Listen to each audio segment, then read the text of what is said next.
What's up all, I'm Glenn. In this video I'm making a folding assembly workbench using a set of Sawhorse for the legs to go along with DIY T-track clamps and knobs. The key feature behind this top is that it folds and it can be put away when it's not needed. It's not a hardcore workbench, it's a great workspace for assembling projects. The Sawhorse I'm using is height adjustable, which gives you the ability to set the right height you need. The embedded T-tracks gives me the ability to do a quick clamp down on top of the work surface. And last but not least, hand painted DIY Creators logo.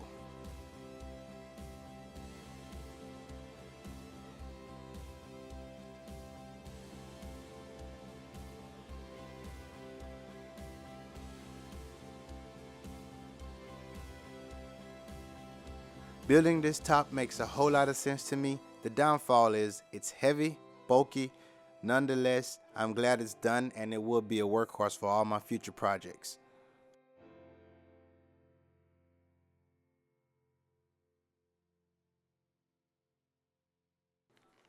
Curious on how it's built? Stay tuned and I'll show you exactly how I built this.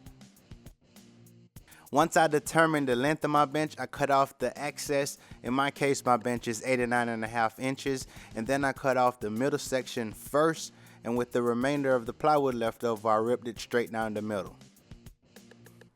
Since I'm using my Sawhorse as my bench legs, I marked the 2x4 to the proper depth and then ripped that on the table saw. I needed a flat surface to lay this on, which ended up being my floor, and I butted them against the wall to reduce the amount of movement. Now that all three pieces of wood is lined up, I placed the hinges where I thought they would work best. You can totally add more, but I wouldn't recommend any less. I'm using 8 total, 4 on each side.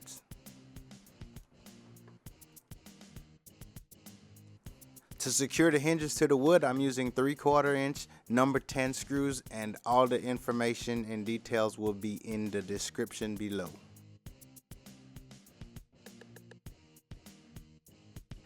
This is why I wanted the wood to butt up against the wall, because I wanted the gap to be tight and I wanted the hinge to sit center of the two sides.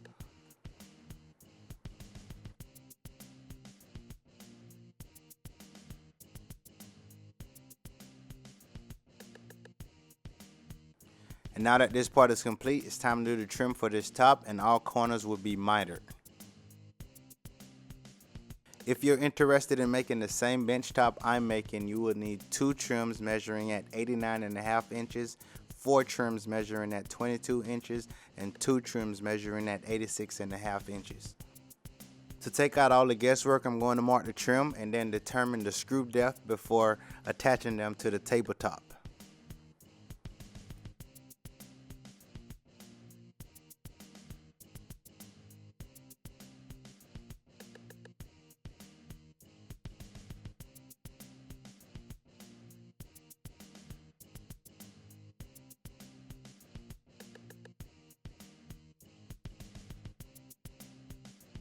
Apply some wood glue, clamp it down in place, screw those in, and do the same process around the whole tabletop.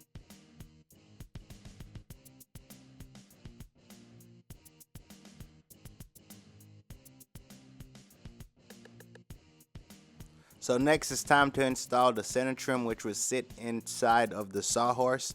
I took the measurement from the opening, transferred that to a piece of scrap wood to use as a template.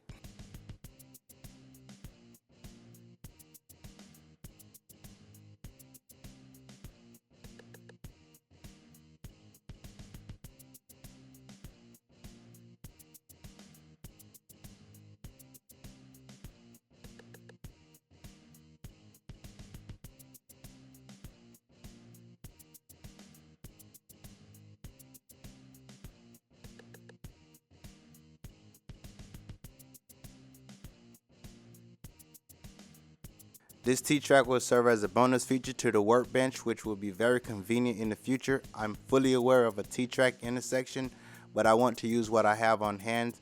And with that said, I'm going to notch out a section for a bolt to pass through.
I used a roundover bit on the router to cut off the sharp corner on the plywood.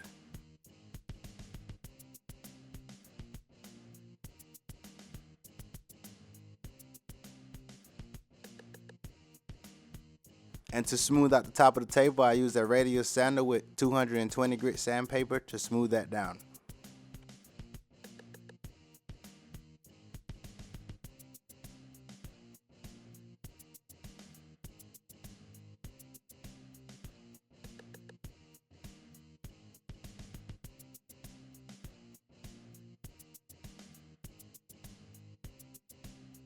Now it's time to cut the T-track into the table, and using my least favorite tool in the shop, at least at this point, because I think I'm a little afraid of my routers. Yeah, I said it on video. Thing makes me nervous. So cutting this thing down, I took out one layer and then I came back and hit it with another layer. I did not try to go too deep with the first cut on the router.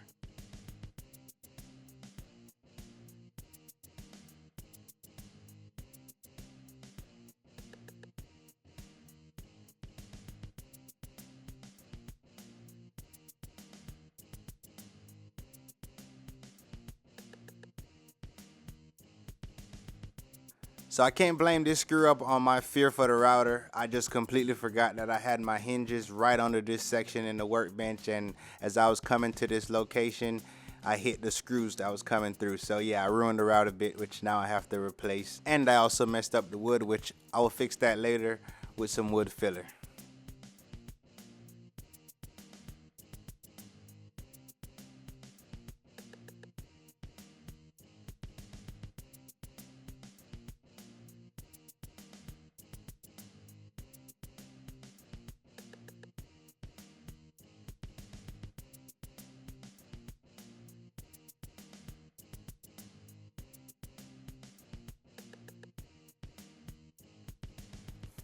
Now it's time to add some paint. I'm using an oil-based paint with paint and primer mixed together, and I gave it 2 coats.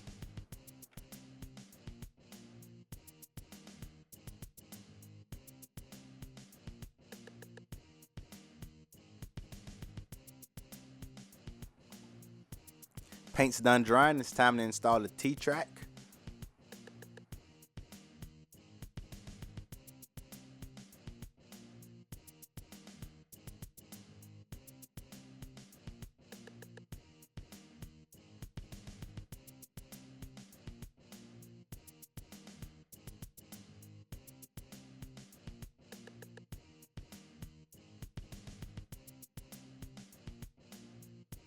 If you haven't seen the yard sign video I posted a few weeks ago, I'm applying the same concept to this table with the DIY Creators logo.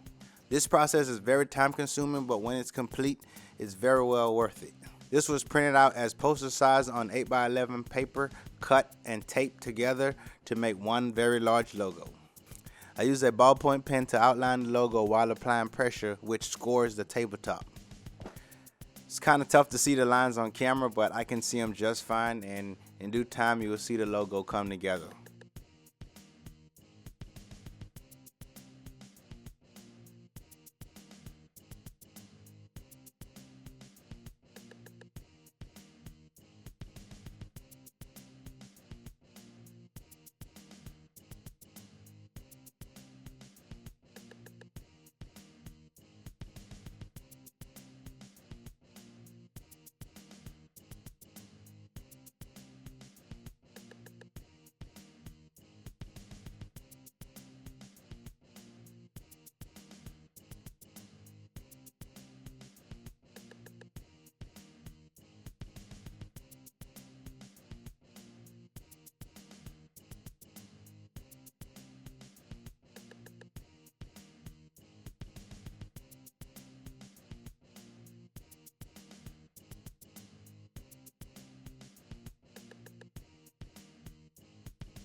This channel is called DIY Creators, so let's create some DIY T-track clamps.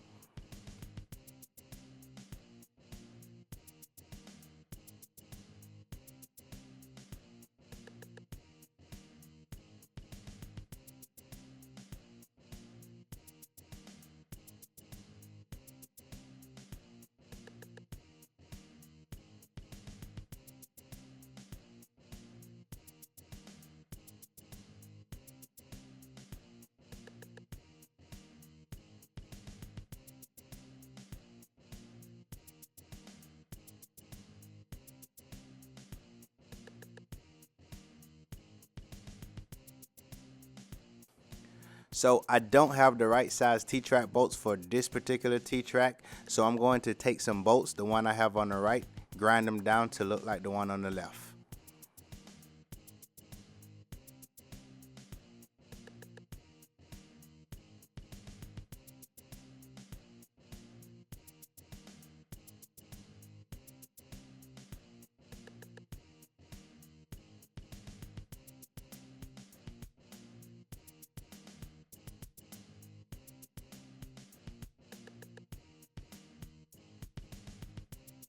And using my hole saw bit, I'm going to make some simple grip knobs.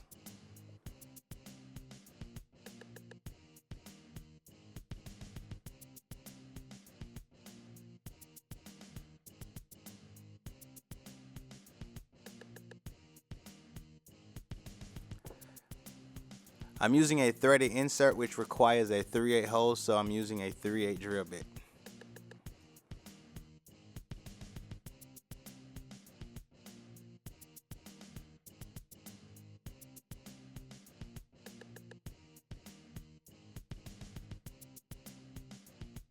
I don't have a screwdriver this wide, but I'm using a piece of metal, which is pretty tough to do and it's not as easy as it looks.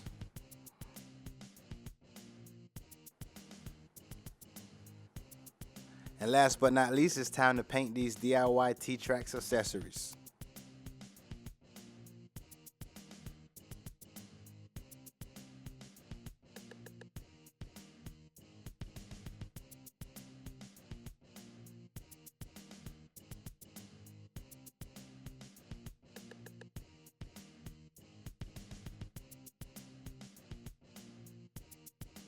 As always, thanks for watching. Hopefully this gave you some ideas for your future projects. Give the video a thumbs up. It helped the channel out a ton. Share the idea, and I will catch you guys on the next one.